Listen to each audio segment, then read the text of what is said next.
Hi hello friends, പുതിയ വീഡിയോയിലേക്ക് എല്ലാവർക്കും സ്വാഗതം. ഇന്ന് നമ്മൾ നോക്കാൻ പോകുന്നത് ഈ കലി കലി അക്കേലി എന്ന സീരീസിന്റെ 6ാമത്തെ എപ്പിസോഡ് വീഡിയോ ആണ്. ഇതിന്റെ മുമ്പത്തെ വീഡിയോസ് കാണാത്തവർക്ക് വേണ്ടി വീഡിയോയുടെ ലിങ്ക് ഡിസ്ക്രിപ്ഷനിൽ പ്ലേസ് ചെയ്യാം. അപ്പോൾ നമുക്ക് ഒട്ടും സമയം കളയാതെ നേരെ വീഡിയോയിലേക്ക് പോവാം.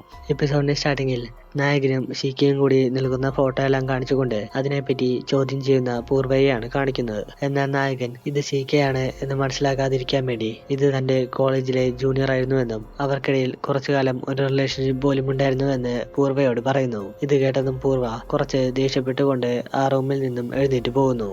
പൂർവ്വ പോയി കുറച്ചു കഴിഞ്ഞതും സിഎമ്മിന്റെ ആൾക്കാരെല്ലാം വന്നുകൊണ്ട് നായകന്റെ കയ്യിൽ നിന്നും അവന്റെ ഫോണെല്ലാം ചോദിക്കുന്നു.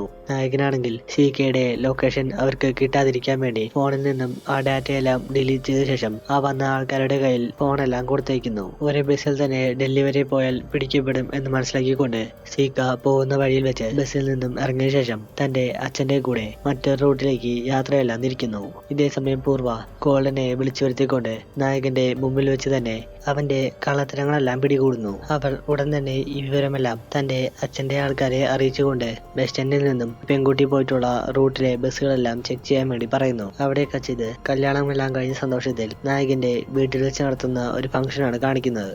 ആ സമയം ഫംഗ്ഷന്റെ ഇടയിൽ വെച്ച് ഗോൾഡൻ നായകനോട് നീ ഷീക്കയെ കല്യാണം കഴിക്കണം എന്ന പ്ലാൻ എല്ലാം ഉപേക്ഷിച്ചുകൊണ്ട് മര്യാദയ്ക്ക് പൂർവ്വയുടെ കൂടെ ജീവിക്കാൻ നോക്കാൻ വേണ്ടി പറയുന്നു. എന്നാൽ നായകൻ താൻ എന്തായാലും പൂർവ്വയെ കൊല്ലുമെന്നും എങ്ങനെ കൊല്ലണം എന്ന പ്ലാനിന്റെ കാര്യത്തിൽ മാത്രമേ തനിക്ക് ഇപ്പോഴും സംശയമുള്ളൂ എന്ന് ഗോൾഡനോട് പറയുന്നു. ഇത് കേട്ടതും ഗോൾഡൻ നീ പൂർവ്വയെ കൊന്നുകളഞ്ഞാൽ സിഎം നിന്നെ വെറുതെ വിടുമെന്ന് നിനക്ക് തോന്നുന്നുണ്ടോ എന്ന് ചോദിക്കുന്നു. ഇത് കേട്ടതും നായകന്റെ മനസ്സിൽ മറ്റൊരു ഐഡിയ എല്ലാം ഉദിക്കുന്നു. അവൻ ആരും കാണാതെ അവന്റെ റൂമിൽ ചെന്നുകൊണ്ട് തന്റെ ലാപ്പെല്ലാം എടുത്ത ശേഷം ഡാർക്ക് വെബിൽ നിന്നും ഒരു പ്രൊഫഷണൽ കില്ലറെ സംഘടിപ്പിക്കാൻ വേണ്ടി തീരുമാനിക്കുന്നു.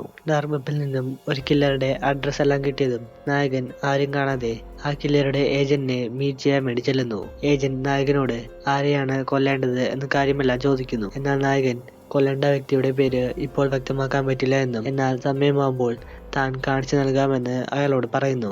ഏജന്റ് അവർ ഈ ജോലിക്ക് വേണ്ടി ചാർജ് ചെയ്യുന്നത് 3 ബിറ്റ്കോയിൻ ആണെന്നും അതുകൊണ്ട് അതിന്റെ പേയ്മെന്റ് എത്രയും പെട്ടെന്ന് നൽകണമെന്ന് നായകനോട് പറയുന്നു. നായകൻ ഉടൻ തന്നെ തന്റെ കയ്യിലുണ്ടായിരുന്ന മോതിരമെല്ലാം ഊരിക്കൊടുത്തുകൊണ്ട് ഇതിന്റെ വില അതിന്റെ ഇരട്ടിയാണെന്നും അതുകൂടാതെ തനിക്ക് ഈ കൊലപാതകം ഒരു ആക്സിഡന്റ് പോലെ ആക്കി തീർക്കണമെന്ന് കൂടി ആ ഏജന്റിനോട് പറയുന്നു. അവിടെ കച്ചിത് ഷീക്കയെയാണ് കാണിക്കുന്നത്. അവൾ ഇപ്പോൾ തന്റെ അച്ഛന്റെയും അമ്മയുടെയും കൂടെ ഡൽഹിയിൽ നിന്നും വളരെയധികം ദൂരത്തിലുള്ള ഒരു ഗ്രാമത്തിൽ ചെന്ന് ആരുടെയും കണ്ണിൽപ്പെടാതെ രഹസ്യമായി താമസിക്കാൻ വേണ്ടി പോകുന്നു. എന്നാൽ അന്ന് രാത്രി ആ സിഎമ്മിന്റെ ആൾക്കാരെല്ലാം അവിടേക്ക് വന്നുകൊണ്ട് അവരെ അവിടെ വെച്ച് കൊല്ലാൻ വേണ്ടി ശ്രമിക്കുന്നു. ഷീക്കയാണെങ്കിൽ ഒരുവിധം തന്റെ വീട്ടുകാരെയും കൂട്ടിക്കൊണ്ട് തൊട്ടടുത്തുള്ള ഒരു വയലിലേക്ക് ഓടിച്ചെന്ന് വിളിക്കുന്നു.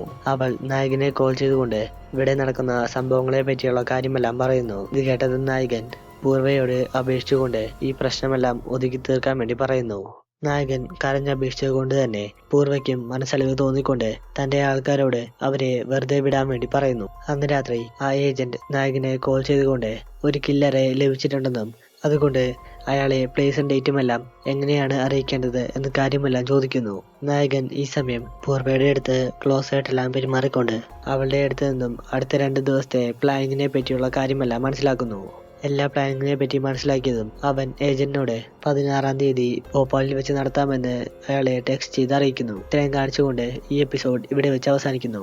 ഈ സീരീസിന്റെ ബാക്കി വീഡിയോസിനായി ചാനൽ മറക്കാതെ സബ്സ്ക്രൈബ് ചെയ്യുക.